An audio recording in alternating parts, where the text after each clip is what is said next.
Mes très chers compatriotes, les amis de LK TV, bonsoir, bonjour, ça dépend à l'heure à laquelle vous allez nous écouter. Mais sinon pas, nous sommes ravis de vous tous qui aimez, qui partagez et qui écoutez nos vidéos. Je viens rapidement, mes très chers compatriotes, réagir avec la dernière énergie contre la sortie médiatique de Joseph, l'ancien président de la République démocratique du Congo, Joseph Kabila, appelé Eraïs.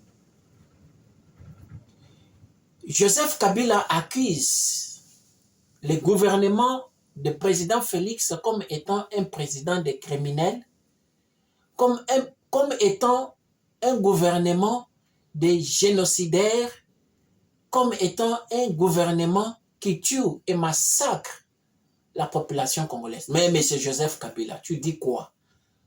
Écoutez un peu M. Joseph Kabila. Ne soyez pas prêts à juger le gouvernement de son Excellence, président Félix Tshisekedi. Nous savons que ce gouvernement a des faiblesses. Mais 18 ans au pouvoir, vous êtes le plus sanguinaire, M. Joseph Kabila, que nous n'avons eu dans l'histoire de la République démocratique du Congo. Peut-être nous les Congolais nous oublions beaucoup.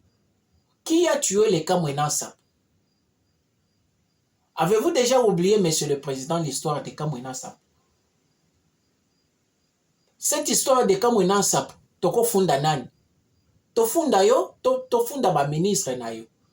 Qui avait la dernière parole sur les actions du pays au moment que vous dirigez? N'est-ce pas vous, Monsieur le Président?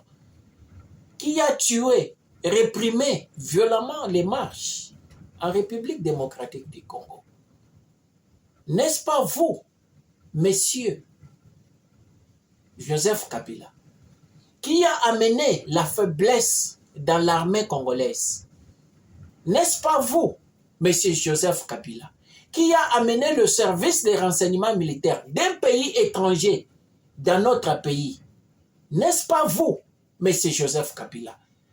Mais vous parlez de quoi, Monsieur Joseph Kabila? 18 ans au pays. Quelle structure de développement vous avez laissé pour que votre successeur, président Félix, puisse continuer avec ça? Quelle infrastructure de développement vous avez laissé au pays, M. Joseph Kabila? Vous parlez de quoi?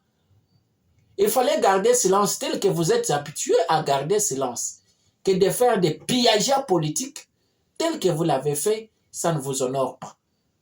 Au moment que la communauté internationale, dans son unanimité, condamne les Rwandais, condamne les M23, vous sortez pour faire l'exception, soutenir les M23, M. Joseph Kabila.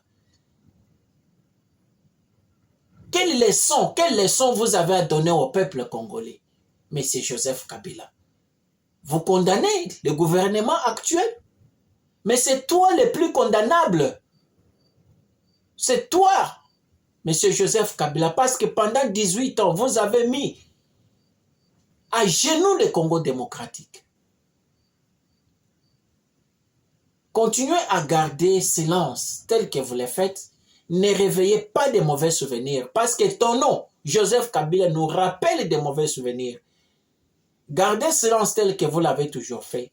Ça vous honore que de faire des déclarations politiques qui montrent que c'est vous qu'on peut accuser et qu'on peut condamner à cause de tous les crimes, de tous les passés ténèbres que vous avez laissés dans la République démocratique du Congo. Avant de sortir médiatiquement tel que vous l'avez fait, demandez conseil à vos partenaires. Dites-leur que j'ai besoin de faire une telle déclaration, qu'ils vous disent de garder silence. Gardez silence et continuez à garder silence parce que ta déclaration, ta sortie énerve la majorité de la population congolaise. C'est que nous vivons aujourd'hui de M23, mais c'est vous. Les accords que vous avez faits de donner la partie Est au M23. C'est vous. Et vous venez commencer à condamner le gouvernement actuel. Ayez quand même le minimum du courage et de réserve, M. Joseph Kabila.